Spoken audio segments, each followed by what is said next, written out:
回のテーマは第二次世界大戦末期、ヨーロッパにおけるドイツ軍最後の大きな戦い、バルジの戦いです。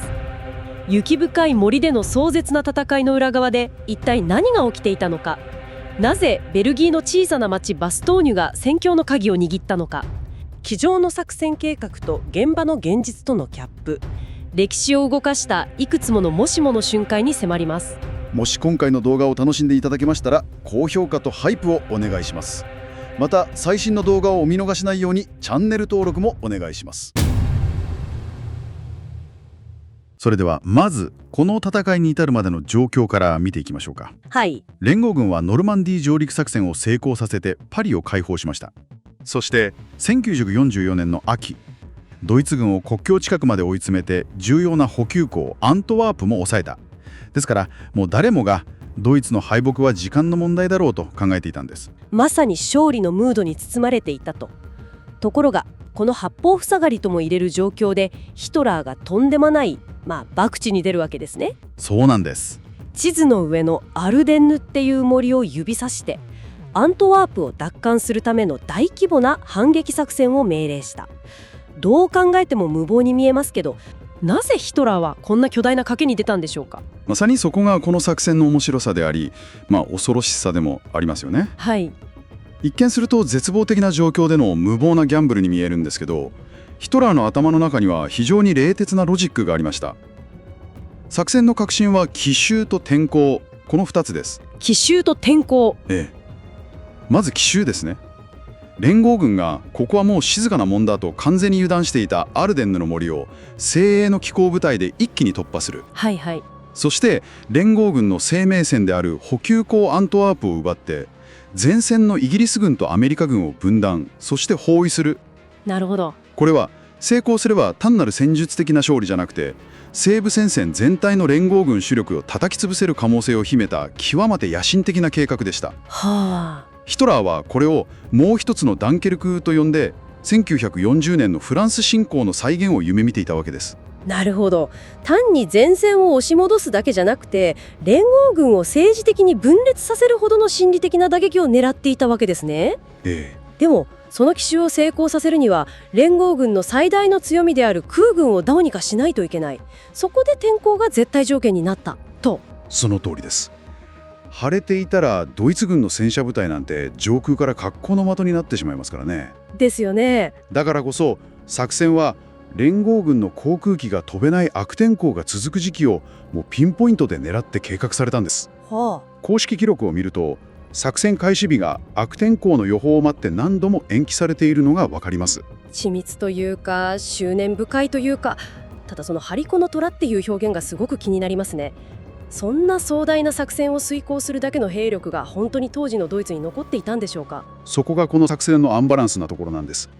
数字の上ではドイツはまだ驚くべき数の師団を維持していました。しかしその中身は経験豊富なベテランが消耗しきっていて、急遽集められた若者や高齢者も多かった。まさに張り子の虎だったわけです。それでもヒトラーは張り子の虎でも奇襲という要素が加われば通用すると信じた。そして連合軍はドイツにもう大規模な反撃の両力はないだろうと完全に見くびっていた。この両者の認識のギャップが初戦でのドイツ軍の快進撃を生んだんです。壮大な計画と現場のギリギリの兵力では、いざ作戦が始まると舞台となったアルデンニェの地形はこの机上のプランにどう影響したんでしょうか。ここがこの戦いを理解する上で最も重要な部分かもしれません。アルデンヌ地方というのは深い森と川に刻まれた高地です。そのため戦車やトラックが自由に動き回れるわけではなくて、移動ルートはどうしても限られた道路網に集中せざるを得ないんですね。つまり道路を一歩外れると、そこはもう深い雪やぬかるみで身動きが取れなくなってしまうわけですね。まさにそうなるとバストーニュやサンブイ島といった町が俄然重要性を帯びてきます。これらの町は複数の道が交差する結節点、現代で言えば高速道路のジャンクションのような場所です。なるほど。ここをどちらが抑えるかで部隊の移動と補給が完全に決まってしまう。作戦全体の成否がこの小さな町の争奪戦にかかっていたんです。そしてその最重要拠点であるはずの場所に連合軍は戦闘で消耗した部隊の休養や新兵の訓練に使う静かな前線として配置していたと。そうなんです。完璧な奇襲の条件が揃ってしまったわけですね。その静けさの裏側でドイツ軍は残された全ての戦力をかき集めて起死回生の大規模攻勢を準備していた。連合軍は完全に意表をつかれ、前線はあっという間に大混乱に陥ります。そしてこの混乱の最中で信じられないような偶然がいくつも起きてきますね。まずはアメリカ第101空挺師団のジュリアン・イーウェル中佐の個人的な休暇。これは面白いエピソードですよね。戦いが始まるほんの数週間前、彼は個人的な休暇でたまたまバス投入を訪れていたんです。たった一人の将校が休暇で訪れただけでそんなに影響があるものなんでしょうか。地図があれば十分な気もしますが。これが大きく変わるんですよ。地図はどうしても2次元の情報です。でも実際の地形の傾斜や見通しの悪さ、ぬかるみになりやすい場所といった3次元の情報はやっぱり歩いてみないとわからない。イーウェル中佐の頭の中には、この坂道は戦車の弱点である側面を晒しやすいとか、あの教会の塔は観測所にうってつけだといった3次元の戦術的な地図が出来上がっていた。なるほど。偶然が思わぬ形で最高の事前偵察になっていたわけです。そしてそのイーウェル中佐が所属する第101空挺師団に緊急出動命令が下ります。彼らはフランスで休息を取っていましたが、ドイツ軍大攻勢の一方を受け、どこへ向かうのかもよくわからないままトラックに詰め込まれてアルデンノへと向かいます。そこで2つ目の運命を決める個人の決断が下されるんです。それが師団長代理だったマコーリフ准将のとっさの直感。そうです。実は彼は途中で別の町へ向かうようにっていう指示を受けていたんですよね。そうなんです。しかし彼は途切れ途切れに入ってくる情報と長年の軍隊経験から、いや本当に守るべき重要な場所はバス投入の方だと直感した。これはもう理屈ではなくて感覚に近いものだったと思いますね。そして彼は上官の指示をある意味で無視する形で独断で全部隊にバス投入への直行を命じた。そうなんです。ということは指示違反のリスクを冒してまで自分の直感を信じたと。そういうことなんです。もし彼が指示通りに別の町へ向かっていたとしたら、もうバス投入は手薄なままでしたから、あっという間にドイツ軍の手に落ちていた可能性が極めて高いですね。そう考えると彼らが一番乗りでバス投入に到着できたのは奇跡と言ってもいいですね。一人の将校の休暇ともう一人の将軍の直感、この2つの偶然がすでに戦いの初期段階で連合軍側に見えない大きなアドバンテージをもたらしていたわけです。しかし彼らがバス投入にたどり着いた時、町はすでに大きな混乱の最中にあったと聞きます。よく映画などでは第101空挺師団が一人でバス投入を守りきったというように描かれがちですが、実際は少し違います。彼らが到着した時、そこにはすでに別の部隊からはぐれてしまった孤立した兵士たちがいたんです。工兵部隊や戦車駆逐隊といった本当に小規模なグループですね。そうです。彼らが町の周辺の小さな村々で圧倒的な数で押し寄せるドイツ軍を相手に必死で時間稼ぎの戦いを繰り広げていた。つまり主役の第101空挺師団がステージに上がる前に、名前も残らないような小さな部隊が文字通り命を削って時間を作っていたと。まさに。そして彼らが稼いだそのわずかな時間が、第101空挺師団が本格的な防御陣地を築くためのかけがえのない時間になった。なるほど。そしてその時間稼ぎが最も重要な意味を持ったのが、ドイツ軍側の判断ミスにつながったという点です。パンツァーレア師団の司令官バイエルライン少将のためらいですね。経験豊富なベテランである彼がなぜためらったのか、音による錯覚というのが興味深いです。彼はアメリカ軍のグライダーが運んできた105ミリ榴弾砲の発射音を聞いてしまった。そしてそれをはるかに強力な戦車砲の音だと誤認してしまったんです。こんな強力な装甲部隊がもうここにいるのかという恐怖が彼の判断を鈍らせた。ただバイエルラインの立場からすれば、慎重すぎると攻めるのも酷な気がします。おっしゃる通りです。彼が率いていたのはドイツにとって最後の切り札ともいえる精鋭部隊。無謀な突撃で全滅させるリスクは冒せないという見方もできますよね。それは指揮官としての重圧です。彼は未知の敵がいる可能性を無視できなかった。結果的に彼は攻撃の絶好のタイミングを逃してしまった。ほんの少しのためらいが歴史を変えたかもしれない。敵へのイメージや恐怖がいかにベテランの判断さえも狂わせるかという恐ろしい実例です。こうした大きな判断ミスだけでなく、現場ではもっと小さな、しかし決定的な戦いがいくつも起きていた。